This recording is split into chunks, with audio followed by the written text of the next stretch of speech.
कहाँ से शुरू करूं दास्तां, कहाँ किस्सा तमाम करूं। चलो आज दलित, पिछड़ों और मुस्लिम की बात करूं। इस सभा में मौजूद हमारे chief guest Rajendra Pal Gautam ji, dash में मौजूद mister Mahmood Paracha advocate, Yadav ji additional DG Bihar, हमारे छोटे भाई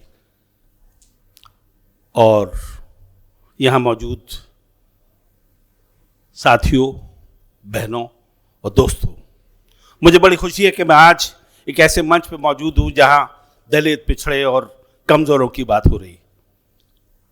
जाहिर है हमारे लिए टॉर्च बेरर बाबा साहब अम्बेडकर हैं, जिन्होंने हमें एक संविधान दिया, एक ऐसा कानून दिया जिसमें सारे हिंदुस्तान के अंदर, सारे भारत के अंदर हर गरीब, अमीर, हकीर सब बराबर हो गए। हमें तारीख पे नज़र डालनी होगी। हम एक ऐसे देश के वासी थे जहाँ लोग बराबर नहीं थे, इंसानों को इंसान नहीं समझा जाता था, इंसान की हैसियत एक जानवर की थी। हम उस चीज़ से हज़ारों साल की गुलामी से निकल के इस सफ़र को अब पूरा कर रहे हैं। लेकिन क्या कमी रह गई कि हमारा देश आज़ाद हो गया, फिर भी अमीरी और गरीबी के बीच दीवार रही, छुआछूत रही, जात की दीवारें रही। आखिर ये सब क्यों हुआ? बहुत बात की गई, बड़ी अच्छी बात हुई, आज डिबेट हुई है, ब्रेनस्टॉर्मिंग हुई है, बहुत से डायमेंशंस कवर किए हैं। फर्स्ट सेशन में एक फिलोसॉफिकल डायमेंशन था डेमोक्रेसी का। डेमोक्रेसी के लिए अरिस्टोटल ने कहा democracy is in fact A mobocracy. Abraham Lincoln ने कुछ और तरह से कहा government by the people for the people. लेकिन ये सब क्यों हो गया? हमारे पास एक संविधान था, एक आईन था, एक कानून था, आखिर उसकी रूह किसने खींच ली? वो एक जिंदा लाश कैसे बन गया? हमारा कॉन्स्टिट्यूशन वेंटिलेटर पर कैसे पहुंच गया? वो कौन सी ताकत थी इस मुल्क के अंदर जिन्होंने ये सारी चीजें खराब कर दी? हम देश के अंदर आजादी की आखिरी लड़ाई की तरफ बढ़ रहे हैं।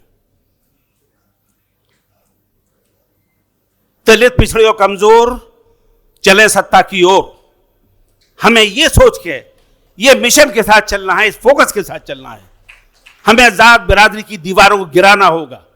ये लड़ाई और अमीर और गरीब की है, जिसको कॉर्पोरेट वर्ल्ड धर्म के पाखंड के जरिए उसको कैप्चर करना चाहता है।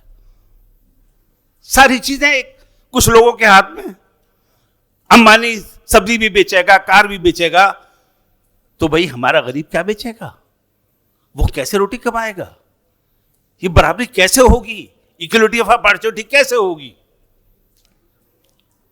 मैंने अपने बेटे को 1.5 करोड़ रुपया फीस देकर MS आर्थरो में कराया है, जमीन बेचकर कराया है।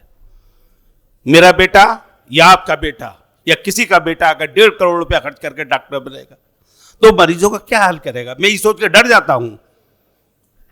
मैं उसे कहता हूं कि अच्छे डॉक्टर बनो, मुझे तुम्हारे पैसे की जरूरत नहीं है। हमारा समाज एक क्राइसिस से गुजर रहा है। जो मेरी स्टडी है, मैं आपके साथ बरसों से जुड़ा हुआ हूं, सर्विस में रह के भी मैं आपके साथ जुड़ा रहा। लोग रिटायरमेंट के बाद आगे आते हैं, मैं सर्विस में रह के भी हुआ, मेरे खिलाफ कंप्लेंट हुई, मैं सस्पेंड होते होते बचा, लेकिन मैंने अपनी लड़ाई जारी रखी। ऐ चिरागो बुझ भी जाओ तो मलाल मत करना, ऐ चिरागो बुझ भी जाओ तो मलाल मत करना। हमें अंधेरों में जीने का हुनर आता है। हम कैसे हार जाएंगे लड़ाई? मुझे याद आया वियतनाम के जनरल ने क्या कहा जब अमेरिका से वार हो रही थी। आई रिमेंबर माई चाइल्डहुड, मैं अखबार पढ़ता था, मैं तब की बात बता रहा हूं। हो ची मिन वाज जनरल, अमेरिका से वार चल रही है, वो कहता है जब हम हारेंगे ही नहीं तो जीतेंगे कैसे? जो जब हम हारेंगे नहीं तो मनोवादी कैसे जीतेंगे? ये कारपोरेट ताकत कैसे जीतेंगे? ये अज़्म हमारे अंदर, ये डिटरमिनेशन होना चाहिए। लेकिन इस सब चीजें करने के लिए हमने अपने पड़ोसी का ख्याल रखना है, हमें अपने कमजोर भाई का ख्याल रखना है। हमारा वो वर्ग जो समृद्ध हो चुका है, जिसके पास पावर भी है, पैसा भी है, उसको कुछ बांटना होगा। बात भाषण से नहीं चलेगी, बात यहां बातचीत से नहीं चलेगी, वरना ये आवाज इसी संविधान में खत्म हो जाएगा। इस मैसेज को जाना होगा।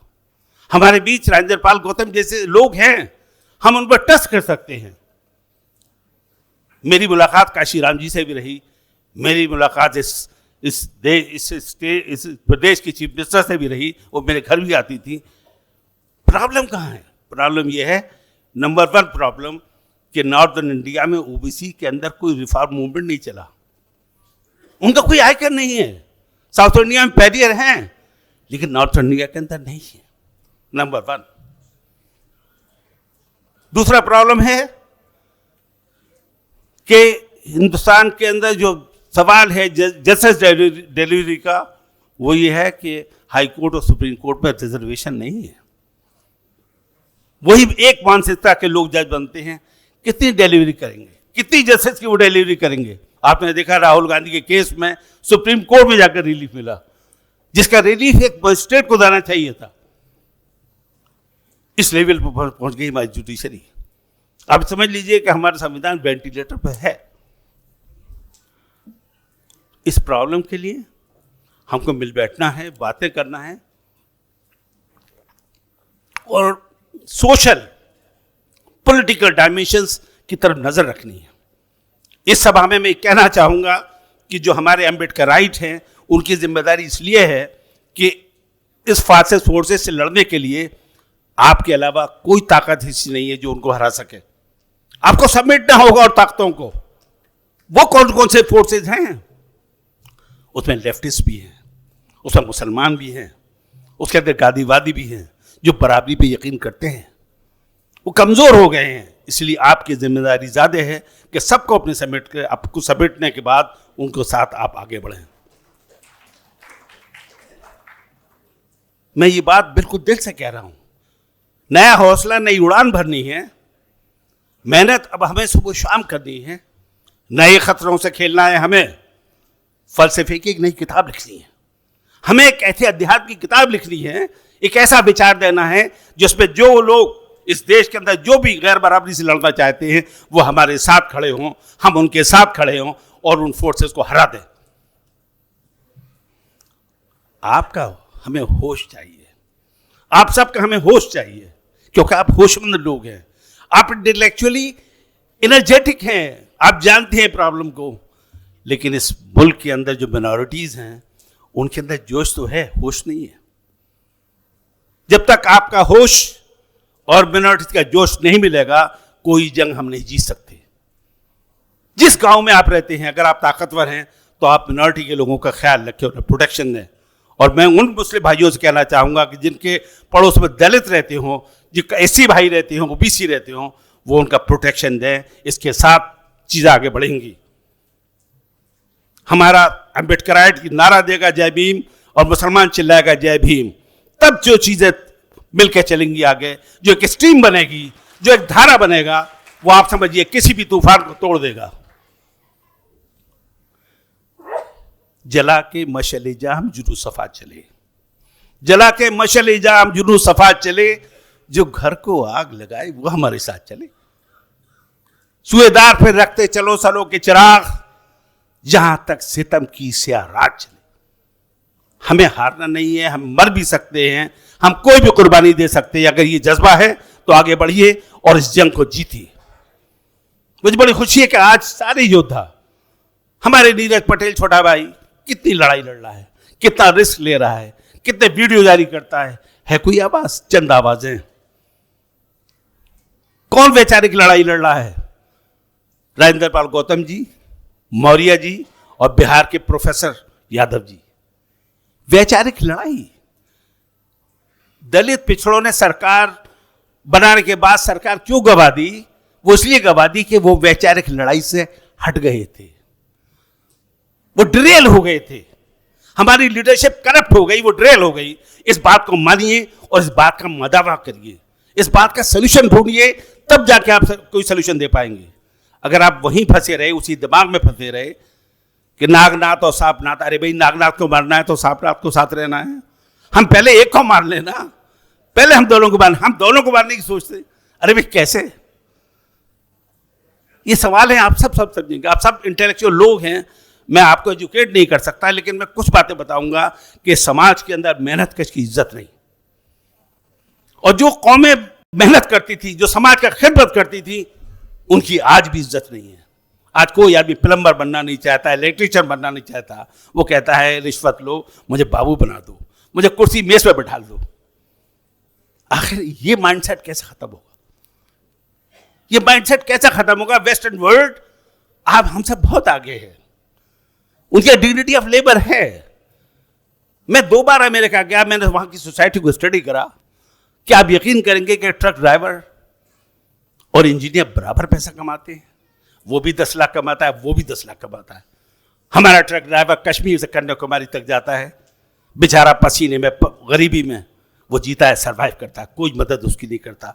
ट्रक वाला, कार वाला गाली देता है, पुलिस वाला उसको गाली देता है, रिश्वत लेता है, और वो खिदमत कर रहा है। अब यकीन माना कि मैं ट्रक में चला, मैंने स्टडी करा, मेरे ट्रक में बैठने के बाद राहुल गांधी जी ट्रक में बैठे, लेकिन उनके बैठने से फर्क आया। आज ट्रक का केबिन एसी हो गया। ये ऑर्डर हो गया गवर्नमेंट ऑफ इंडिया से कि ट्रक के केबिन एसी होंगे। मुझे बड़ी खुशी है, लेकिन इस प्रोजेक्ट पे आगे काम करना है कि क्यों ना ट्रक वालों के लिए अच्छे गेस्ट हाउसेस बने, उनको आराम दिया जाए, उनको पैसा दिया जाए, ट्रक मालिक को भी रिलीफ दिया जाए। ये सब चीजें होंगी। सिस्टम श्रिंक हो रहा है। Some people are controlling the whole economic power of this, and we are passing through a critical phase of history. We have to change the course of history. If we decide it, then we have to fight it. I'm glad to hear Mr. Kanj. I was glad to hear so many brainstorming sessions. It was a motivation for me to do something more. I stand rock solid with you. मैं आपके साथ पत्थर की चट्टान की तरह खड़ा हूं, पैसे से, अपनी मेहनत से, और मैं खड़ा रहूंगा। I promise. मैं आपसे वादा करता हूं, लेकिन मैं सबके अंदर एक आग देखना चाहता हूं, एक मशाल देखना चाहता हूं, तब हम लोग आगे बढ़ेंगे। चलिए आगे बढ़िए और इस जंग को जीतिए। Thank you. जय संविधान, जय भीम, जय भारत। Thank you.